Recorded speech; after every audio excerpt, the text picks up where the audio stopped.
Oke Wak, jadi kisah yang akan aku ceritakan ini dikirim sama Wawa kita yang bernama Meli dari kota M yang ada di Jawa Timur. Halo Meli. Nah, jadi pengalaman horor ini dialami sama Meli dan juga keempat temannya ketika mereka mendaki sebuah gunung yang ada di Jawa Timur di tahun 2022 yang lalu, Wak. Cerita ini tuh bermula ketika Meli dan juga 4 orang temannya yang bernama Reno, Tiara, Arif, dan juga Devi berencana mendaki sebuah gunung yang kita sebut aja namanya Gunung Awa.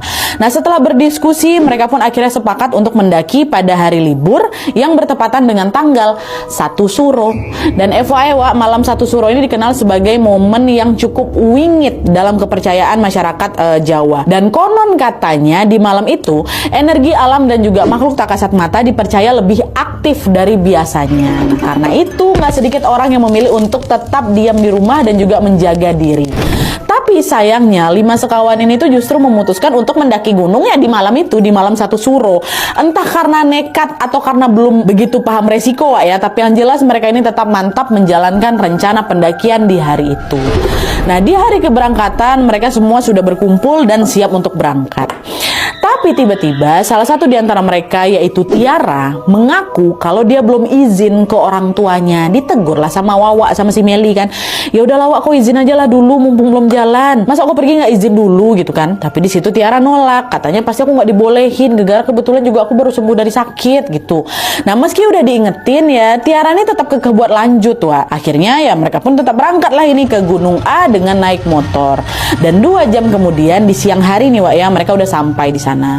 Nah, pas sudah sampai di parkiran, Mel ini tiba-tiba ngerasa perasaan aku tiba-tiba nggak enak gitu Nadia. Bahkan aku juga sempat ngajak kawan aku balik loh, cuma ditolak langsung lah sama kawan-kawan aku. Udah terlanjur sampai sini, masa udah mau pulang. Jadi mau nggak mau Meli pun nurut aja dan mereka pun berangkat lah ini atau beranjak ke pos pendaftaran. Nah, setelah beli karcis, pendakian mereka pun dimulai. Gunung ini nih katanya tingginya kurang lebih 2000-an mdpl, Wak, dan waktu tempuh untuk sampai ke puncak diperkirakan sekitar 6 jam. Nah, di awal-awal perjalanan, trek yang mereka tempuh ini masih landai dan juga masih gampang gitulah dilewatin. Mereka berjalan santai sambil menikmati indahnya pemandangan yang ada di sana. Tapi setelah berjalan lumayan jauh, Wak, tiba-tiba Meli ini cium bau dupa. Meli nanyalah ke kawan-kawannya, guys, kalian nyium bau dupa nggak? Iya weh, aku nyium. Bau dari mana tuh ya? Kata Arif. Gak tahu, pekat kali baunya, kata si Tiara. Jadi mereka berlima tuh nyium, Wak. Nah, meskipun bau itu semakin menyengat, ya udahlah mereka nggak begitu ambil pusing. Mereka tetap lanjut jalan aja. Cuma di pertama-tama mereka ada dicium bau dupa yang entah dari mana. Tapi nggak lama setelah itu, mereka ngelihat ada sebuah macam apa ya, bangunan atau gapura kayak gitulah, Wak. Yang di atasnya itu ada tulisan pesarean atau pemakaman.